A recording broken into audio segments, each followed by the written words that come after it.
नमस्कार, मी सुरेश कोडितकर यूट्यूबवरील ऑफबीट या चॅनलवर तुम्हा सर्वांचे स्वागत करतो. आपल्याला माहिती आहे की नुकतेच 18व्या लोकसभेचे निवडणुकीचे निकाल जाहीर करण्यात आलेले आहेत आणि त्याच्यामधल्या काही मनोरंजक किंवा काही अशा वेगळ्या गोष्टी ज्या आपल्या ऑफबीटचा विषय होऊ शकतात त्यांच्यावर आता आपण एक छोटीशी मालिका तयार करणार आहोत आणि त्या मालिकेतला हा पहिला जो छोटासा व्हिडिओ आपण तयार करतो आहे की आपल्याला माहिती आहे की भारतीय जनता पक्षाने एक घोषणा दिली होती की आपकी बार 400 पार. परंतु आपकी बार 400 पार ही त्यांची घोषणा प्रत्यक्षात येऊ शकलेली नाही आहे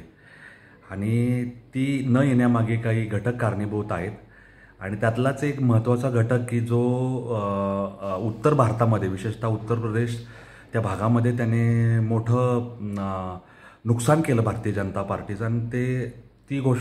ती अफवा कुठली तर भारतीय जनता पार्टीला जर बहुमत मिळालं मोठं तर ते घटनेने दिलेल्या अनुसूचित जाती जमातींना जो आरक्षणाचा हक्क आहे तो आरक्षणाचा हक्क काढून घेण्यात येईल अशी एक भीती, अशी एक अफवा ही उत्तर भारतात जी विरोधकांकडून पसरवण्यात आली आणि त्याचा प्रतिवाद करण्यात भारतीय जनता पक्ष कमी पडला किंबहुना त्यांना या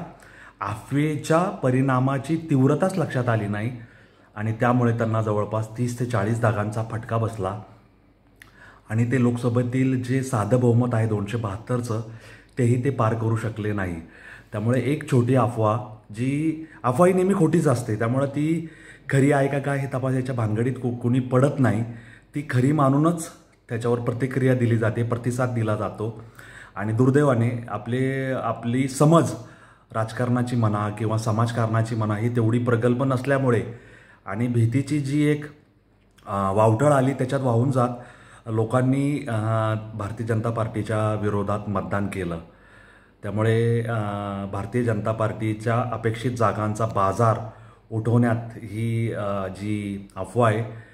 ती कारणीभूत ठरलेली आहे असं मला या निमित्ताने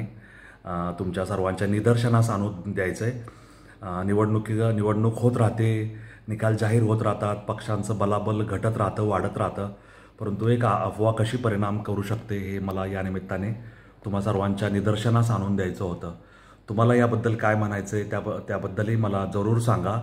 आणि तुमचं काय मत असेल ते कॉमेंट बॉक्समध्ये लिहून मला कळवा. धन्यवाद. जय हिंद, जय महाराष्ट्र, वंदे मातरम.